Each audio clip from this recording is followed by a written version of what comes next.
Most of the time when you open up with a team like Texas, you work hard to try to find a way to win, but usually you're looking somewhere between a play your best and they make some mistakes and you have a close game, or they play real good and they do and they beat you kind of like we got beat. When you play a game like this, you don't want to make mistakes to give them a quick score. Punt block for a touchdown, interception for a touchdown.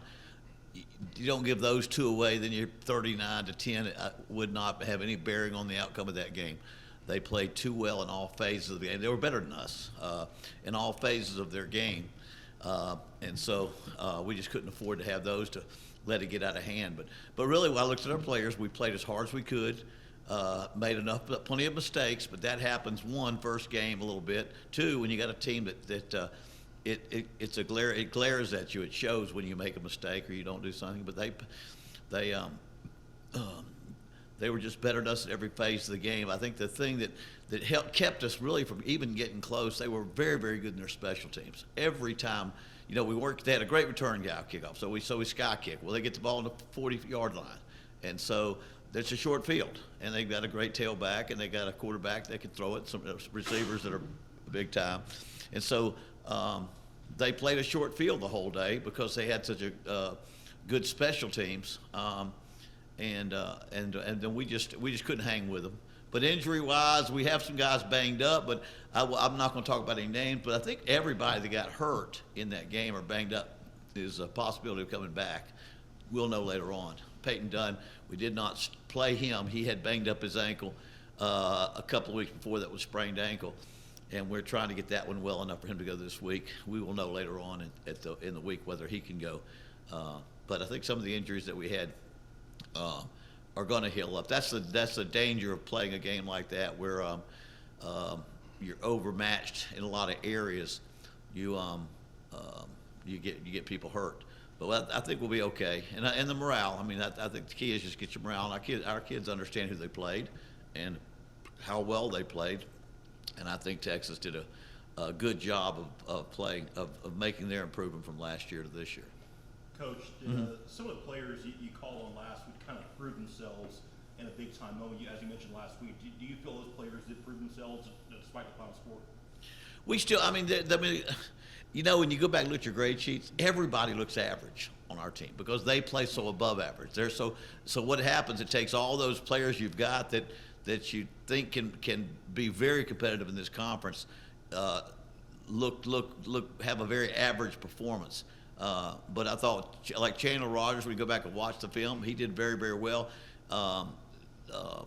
Did a good job. Just the one pick, he's just overthrew a receiver. The receiver was open, he just overthrew it and went right into the cornerback's hands. But I think most of the people that we went in with that we weren't sure about did a pretty good job. So I think we'll have to get better play out of some. But again, you don't want to jump to conclusions in a game like that. You don't want to hit a panic button or say this kid can't do it, because not only are there some guys, especially in the secondary, are playing their first college games, but also they played it against a very good team. And so, we didn't give up a deep ball. We covered deep passes very well. Their running back was so good. They got good field position. Every time they had the balls on the 40, minus 40 was the worst. It was always just grind it out, throw a pass here and a pass there. And so it wasn't one of those things where we had big breakdown anywhere. Just they were overwhelmed us. The difficult thing with trying to say, okay, let's just throw it down the field. They have enough big people. They could play two deep, two safeties deep, and two corners wide, and still stop the run with 7. But their front 4 stopped us pretty good. That means you couldn't throw short on the outside. They didn't give up the deep ball. But the problem is when you say, okay, let's just start throwing it more, those same linemen that are really we weren't able to block doesn't mean we're going to be able to pass block them, and then you get your quarterback hurt. So we're still trying to stay with some kind of game plan, although at some point you would think, okay, coach, it's time to get out of your game plan. Against that situation, no, it's not. I think you stay with it, and you try to work on your running game and your passing game and mix it up. And if there was any point where we you sense we would have a chance to play a little better. We got that ball with about a 1st and 4 on the 4 after the interception, and they held us to a field goal, and that was one where you say, gosh, if we could just pop that one in there, we may be able to pick and claw ourselves to a better game. I do not think the way they were playing that we would have had enough to beat them. It's just a matter of changing the score, changing the outcome, the score of the game. All right, turn the page. What's Nicholls look like?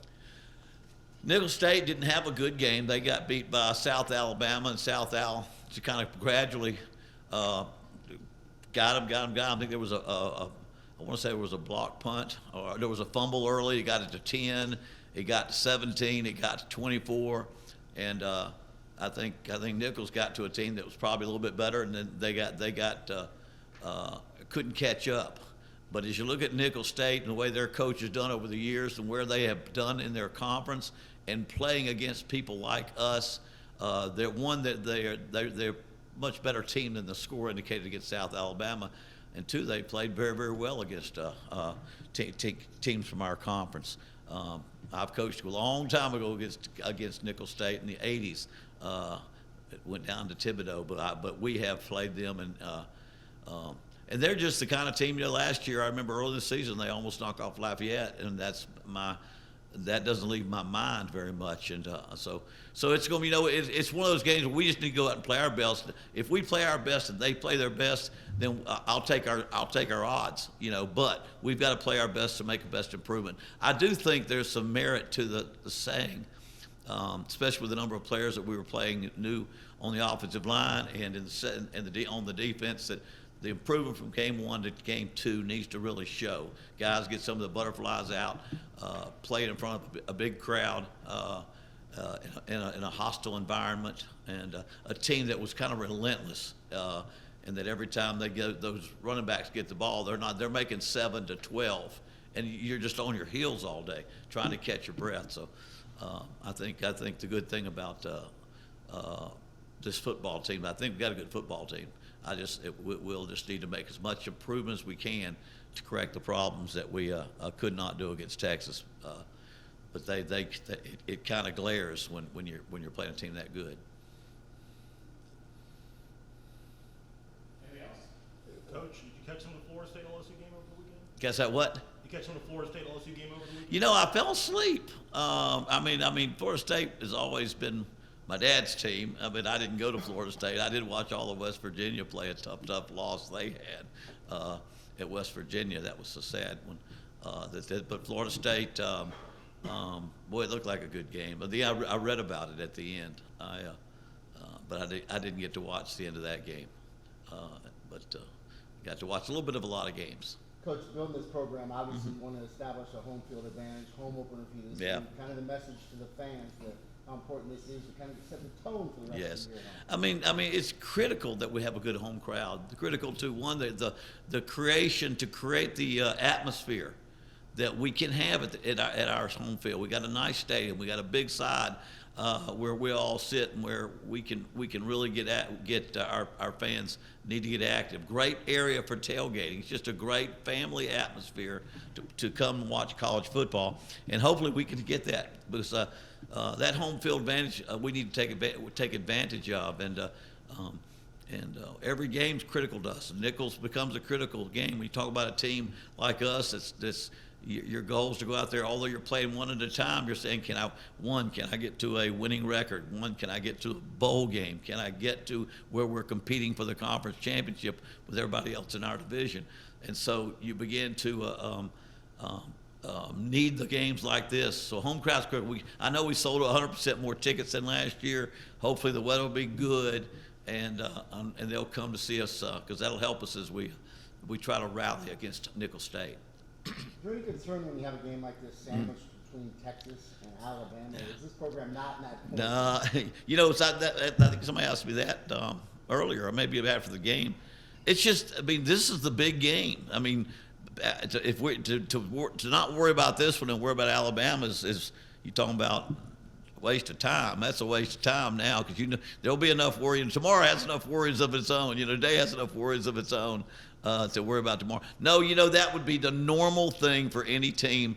But when you look at Nicholls State, then Alabama, after just getting beat by Texas, I think it should have the effect these players know this is a game that's important to them and to play their best. You don't want to get uptight. You just know this is a game you got to play their best.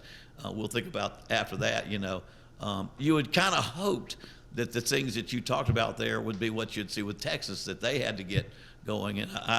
And of course, you always try to motivate your kids in those kind of ways. Although they're not thinking about us; they're thinking about the next game. Well, if they thought about the next team 6 straight weeks of preseason, they were sure ready. That would have put them perfectly ready to play us. Not so much they had a perfect secret game plan, but the fact that those kids had a pretty hard workout session. So I think our players will have no trouble knowing the importance of this football game. There's conference games that are critical in the sense you're now going to start trying to compete for their conference, but we're at that point too. You've got to find 6 games or 7 games where you can get to a bowl, which we haven't been able to do here, and that's the win. Be sure to win the ones you got a chance to win, because I think we'll be, whether we're favored or not favored, we're more in the ballpark to play our best football and win a game. Should we read anything into the fact that Jared Abel came in and played instead of Jair Wright there? Other than the fact he's one of my favorite guys, and he is the third quarterback, and that's what he will remain. I think that we drop off a little in ability to run our game plan. He's a lot less mobile. I was just so proud. He's a great kid, great young man. He knows his role, and he's our third quarterback, and he goes in there and makes and leads us to a score against their backups, our backups against their backups, and not just him, but Charlie Norman had a nice catch. Zach Martin had a nice run for a touchdown, and so I was glad to see these guys that work so hard that they don't get a chance to play. And a lot of times, if they're like me, they go to bed thinking the coach he's got poor judgment. That's what and that they play anyway, and they have great respect anyway.